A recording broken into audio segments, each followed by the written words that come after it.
So hello everyone. तो ये playlist मैंने वेक्टर्स के लिए बनाया है। तो वेक्टर का थ्योरी के लेक्चर्स आपको वेक्टर की थ्योरी के लेक्चर्स आपको शुरू में मिल जाएंगे topic wise, followed by previous year questions, NEET के, जेई मेन के, जेई एडवांस के, पॉपुलर सोर्सेज, पॉपुलर बुक्स जैसे S C Verma and so on. ठीक है, तो ये सभी चीज़ आपको इस प्लेलिस्ट में मिलेगा। तो ये प्लेलिस्ट रेगुलरली अपडेट होता रहेगा इन द सेंस कि थ्योरी वाले लेक्चर्स तो प्लेलिस्ट में आपको हमेशा मिलेंगे, लेकिन हर साल जो नीट और जेई मेन में क्वेश्चंस पूछे जाएंगे वो रेगुलरली उस साल में ऐड होते जाएंगे, है ना। सपोज 2024 में इसमें 2024 के नीट और जेई के क्वेश्चंस ऐड हो जाएंगे। 2030 में नीट और जेई के क्वेश्चंस जो 2030 में आएंगे, एडवांस के क्वेश्चन जो 2030 में आएंगे वो इसमें ऐड हो जाएंगे। ठीक है, वेक्टर से रिलेटेड ऑफ कोर्स, है ना।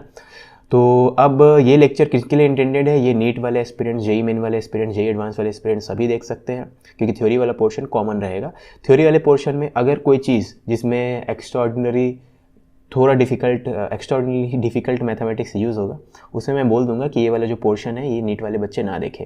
ठीक है, यूजुअली मैं लेक्चर्स को वैसा डिवाइड ही किया हूँ, ऐसे वीडियोस में या लेक्चर्स में डिवाइड ही किया हूँ ताकि नीट के लिए अगर कुछ अलग है या जेई मेन के लिए अलग है या स्पेसिफिकली जेई एडवांस के लिए अलग है तो आपको लेक्चर का टाइटल पढ़ के आपको पता चल जाएगा। ठीक है, तो कोई खिचड़ी नहीं पकी है यहाँ पे कि आपको पोर्शन देख लेंगे फिर आपको पता चलेगा अरे नीट को नहीं देखना था, वैसा कुछ नहीं है।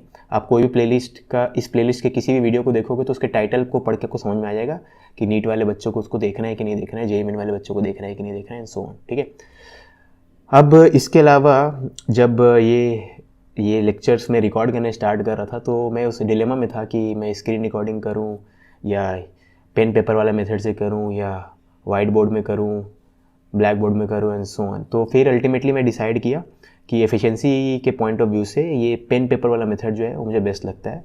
तो पेन पेपर वाले मेथड में आप मेरा हाथ दिखता रहेगा, पेन दिखता रहेगा, पेपर दिखता रहेगा, बस उसमें मैं लिखता रहूँगा, वो उसमें मेरा फेस वगैरह नहीं दिखेगा। ठीक है, तो ऑफकोर्स एट टाइम्स ये आपको लग सकता है बोरिंग हो, इसलिए मैंने यहाँ पे लॉन्ग लेक्चर्स नहीं रिकॉर्ड किए हैं। 20 मिनट 22 मिनट मैक्सिमम उतने लंबे लेक्चर्स आपको मिलेंगे, लेकिन आपको you have to go through that hell. अगर आपको बोरिंग लग रहा है तो you have to go through it. ठीक है, क्योंकि कंटेंट यहाँ पे आपको एक नंबर मिलेगा। मैं अपनी तारीफ नहीं कर रहा हूँ, मैं जस्ट बता रहा हूँ कि मैं जो पढ़ाता हूँ रिजल्ट ओरिएंटेड पढ़ाता हूँ, मैं फीडबैक के लिए नहीं पढ़ाता हूँ।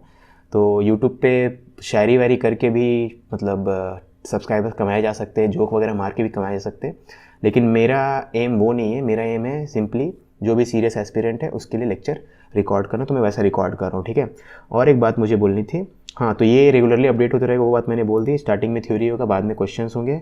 तो ठीक है, लेक्चर आप देखना स्टार्ट करो। हाँ, एक बात और, ये हो सकता है कि ये किसी भी टॉपिक के साथ हो सकता है, वेक्टर के लिए स्पेसिफिक नहीं है, किसी भी टॉपिक के लिए, कि जब आप लेक्चर स्टार्ट करोगे तो हो सकता है पहला लेक्चर समझ में आए, दूसरा समझ में आए, तीसरा समझ में आए, चौथा में कुछ पॉइंट हो सकते हैं जो समझ में नहीं आए, तो उसको आपको दोबारा देखना है।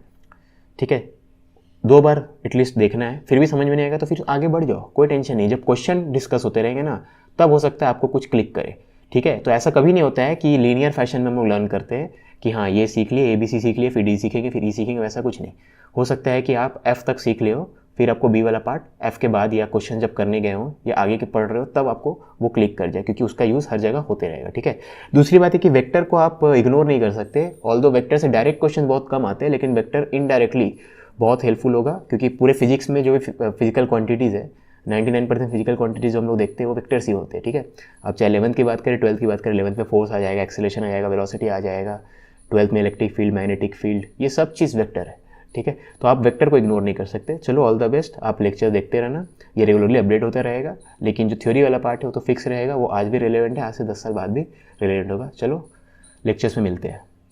आप कुछ भूल रहे हो। ईमानदारी से बताना, करना है नहीं करना? करना है तो करो ना भाई, क्यों नहीं कर रहे?